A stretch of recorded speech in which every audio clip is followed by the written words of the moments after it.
You've been practicing transcendental meditation for how long?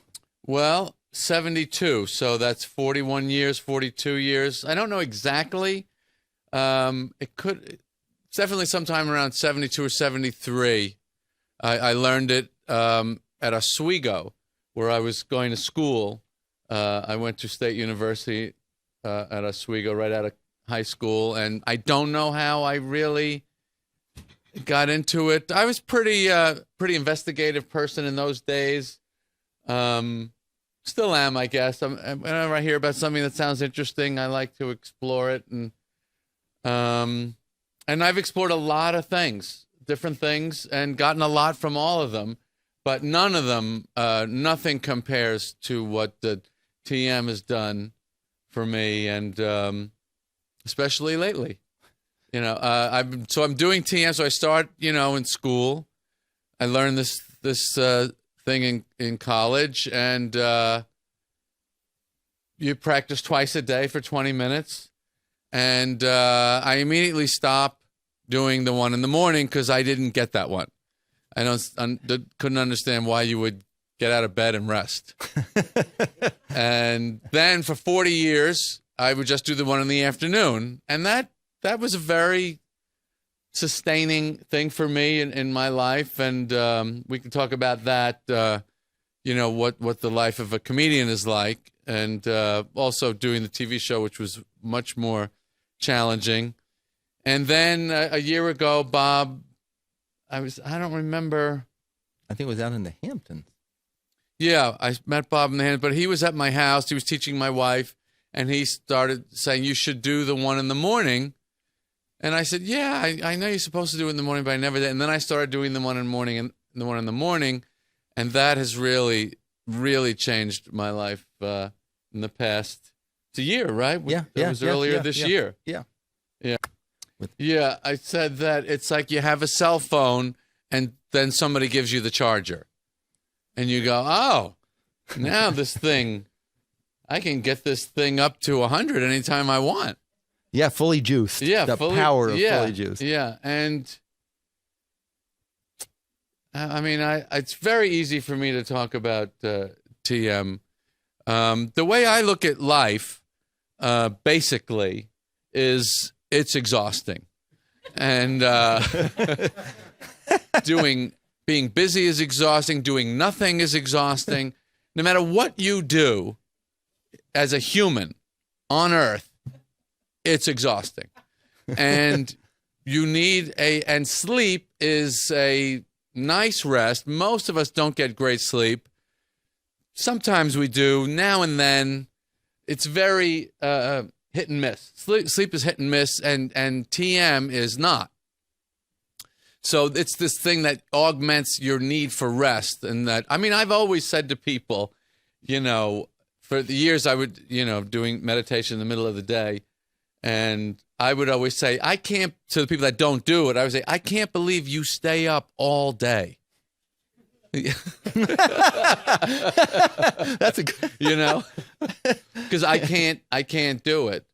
Does it have, is it only physical, the recharging? Do you notice anything with your mind, clarity? I'm a big exerciser as well. I'm a big gym guy. I love to go. I don't love it, but I just believe in it. And I don't separate the mind and the body as a thing. Mm-hmm. If my body's tired, my mind's tired. If my mind's tired, my body's tired. They're all, the neck is really connecting these two things with a big channel of blood. And, there's a lot of exchange between the mind. People say mind and body.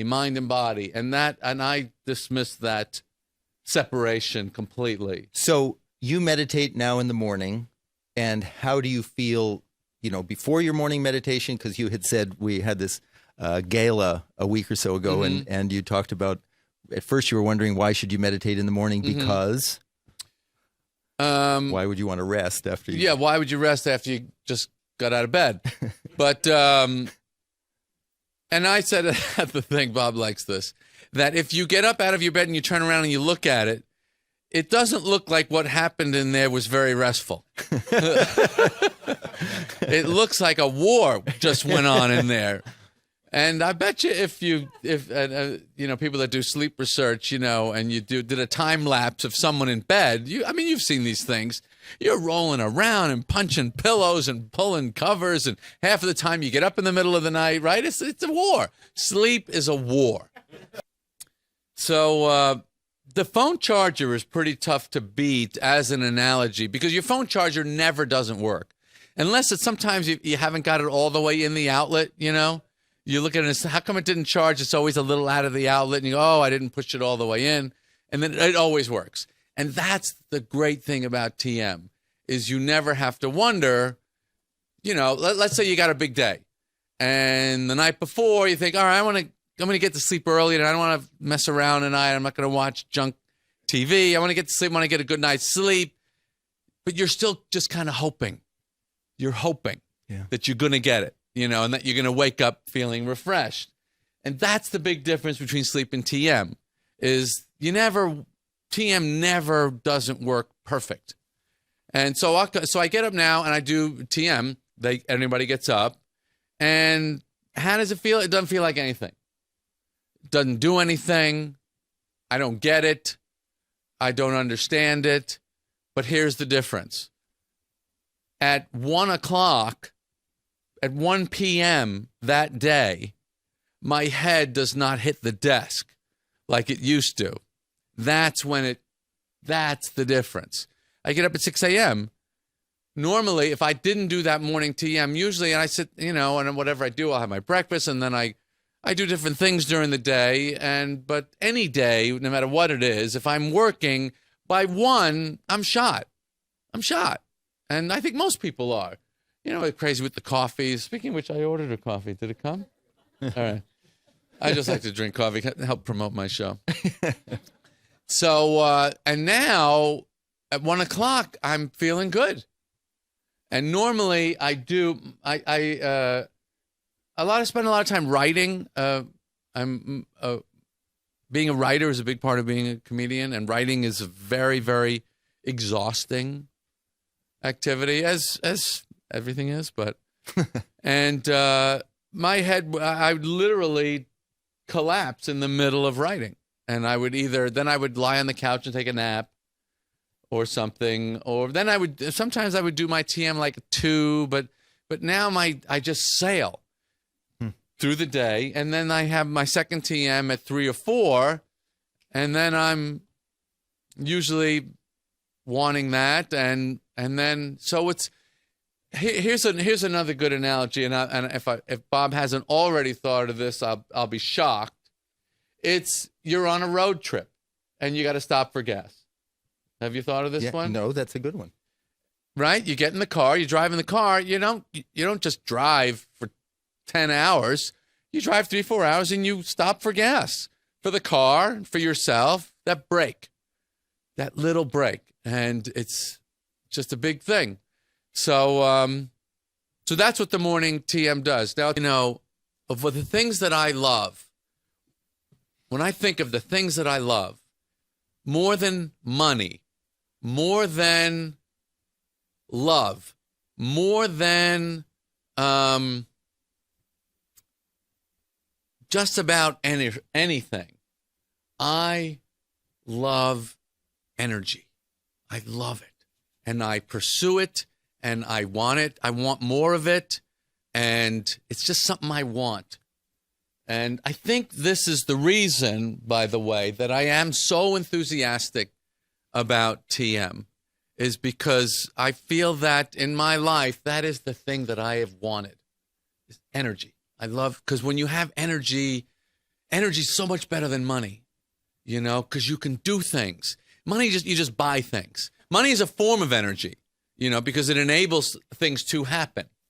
It's kind of a static energy that you can make. Well, I have money, and then I can buy something, and then I got that thing. I just made something happen. Well, yes, but that's not like creative energy or putting in a phenomenal day's work. To me, is way better than, you know, let's say you come into a little chunk of money you didn't think you were going to get, you know. You just get some dough and you go, hey, that's great. That is great. I think money's great. But energy, physical and mental energy, to me, is the greatest riches of human life.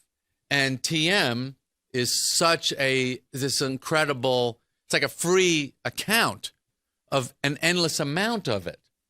So, I'm very enthusiastic about that, because in my life at this point, which, I'll give the basics is I'm 59, I'm 60 as far as I'm concerned.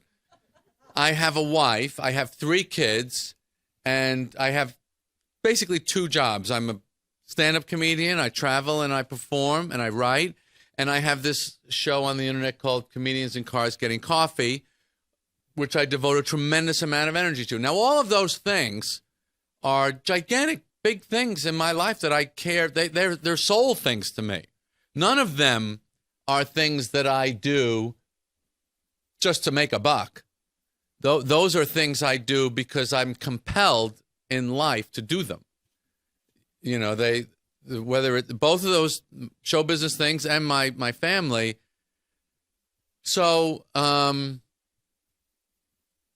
to do them well, to come home from work at 60 goddamn years old, okay, to have worked hard the whole day, and there's 3 little kids running around the house, okay? I'm 60, okay? That doesn't work.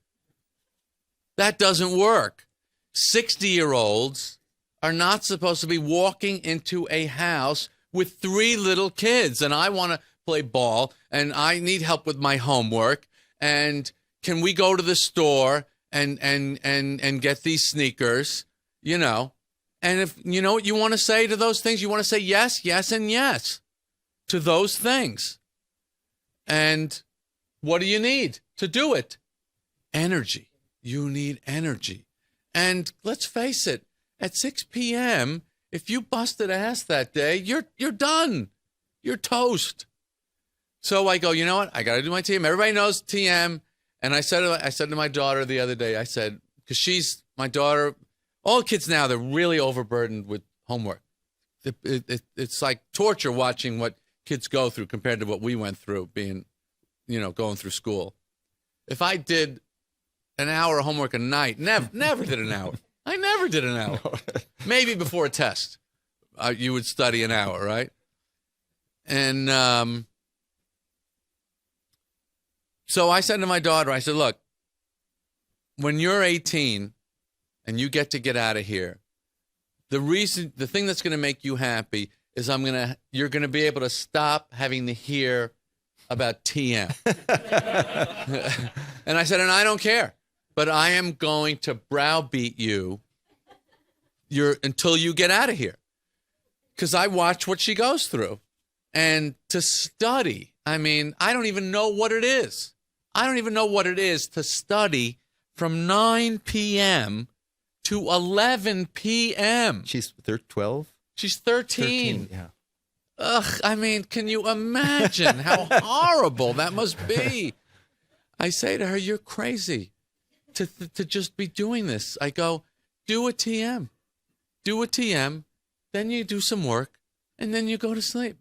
I make people I know that are in my life that I work with or something, I just can't. I'm kind of a compulsive helper, and I just say, you got to have this, The thing about, and people talk about exercise, you could say almost all these things, you could almost apply the same things to exercise. All this exercise has all these benefits. We all know it. But exercise requires a bigger confront to get your ass up and do it, and however you got to do it. You go to the gym, whatever it is. The TM, you're just going to sit in a chair. How hard is that to just sit down in a chair? And I'll do it, well, I'll go right over, see, like with these people sitting over there. I'll sit in that if I need it, and I'll just go right over there and do it. Nobody, especially in New York, nobody. What's that guy doing in that chair with his head down and his eyes closed? And so I'll just do it. And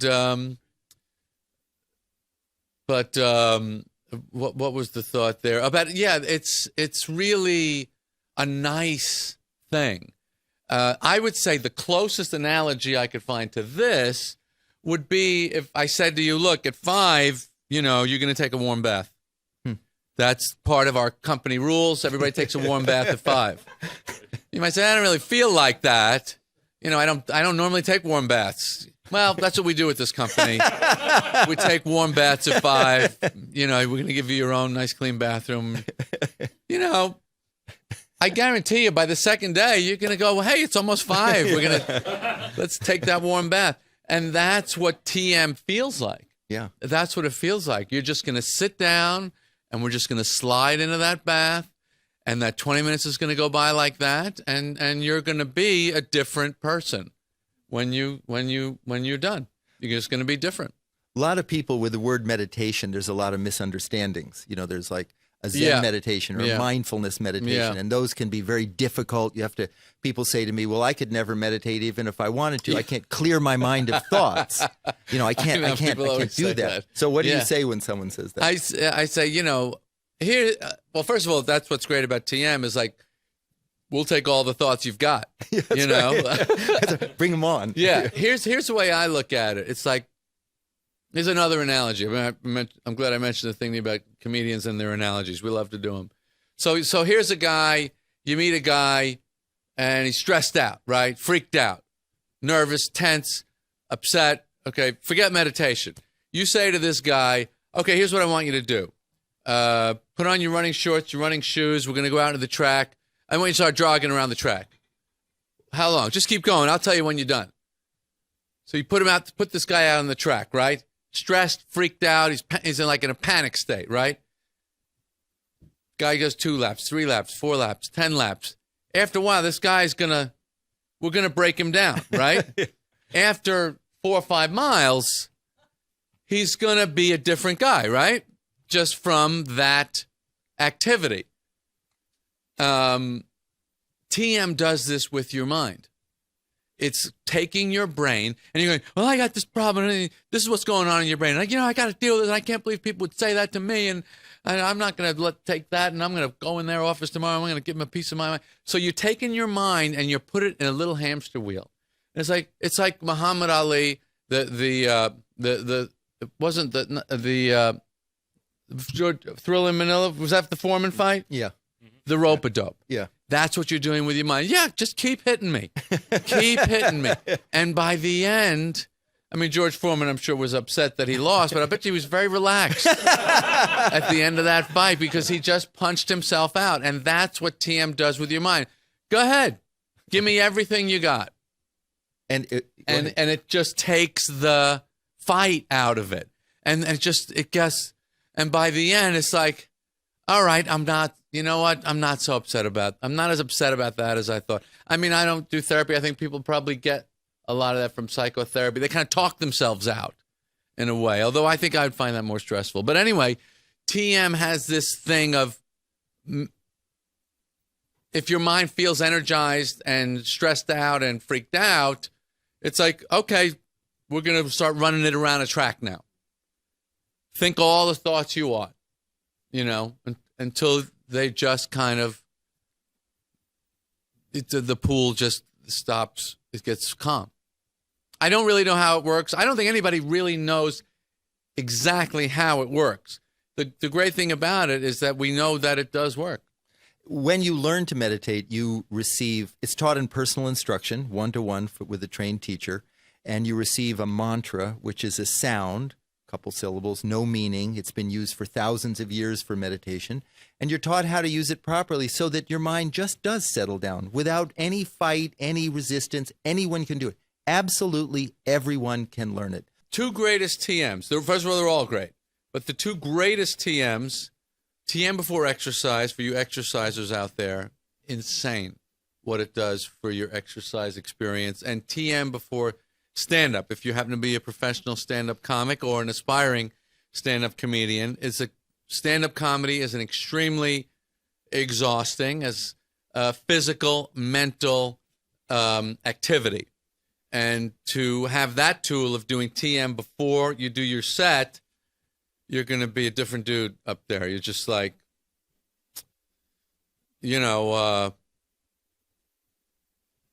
just kind of, you're in that place in your mind that you want to be, you know, where in all things, you want to be relaxed. You want to have energy in all things, especially sports, but especially performing, because that's a great performance from anybody, whether it's a singer, an actor, a comedian, anything. It's got energy and it's relaxed and easy. You know, we don't want to see somebody, you know, stressed. You know, we want to see somebody confident and smooth. And most importantly, they seem to know what they're doing. You know, that's the first thing an audience wants to feel when someone gets up on a stage. Does this person know what they're doing? Yeah. Because if they do, then I can relax. And when you're trying to elicit laughter, they have to be relaxed. If they're worried about you, the laughs are harder to get. If they feel like, okay, he seems like he's okay, you know. So stand up before TM before stand up is gold. It's a golden thing to have. The ultimate. Plus, you're traveling and you're doing interviews, and it's the airport. Stand up is so tiring. So I recommend it highly for anyone, but for the stand up comedian, you know. See, now a guy like me, you know, again, 60 years old, really should be running out of gas at this point in my career. And because what you got to do when you're stand-up, you know, I was at Foxwoods this weekend, it's 4,000 people. I got to physically move these people. I got to move them, you know, with voice and physical gesture, facially, your expressions, your energy, your mental focus, the whole thing. I got to push this mass of meat. That's what it is. It's just a load of meat out there, you know? And you got to have energy. And I know a lot of guys, look, all the guys I started out with, they're all my age. And it does start to fall off, and they can't do it. They can't do it because it's a physical, stand-up is a physical act. Stand-up is, you know, stand-up is a physical challenge. It is a mental challenge, but equally physical. And when you're young, of course, it's a breeze because you're blessed with youth. You know, the ultimate weapon is youth in life. But then, you know, we all obviously lose that as we go. But this is the ultimate way to fight it off or to extend your vital period of your life as, you know, as long as you can.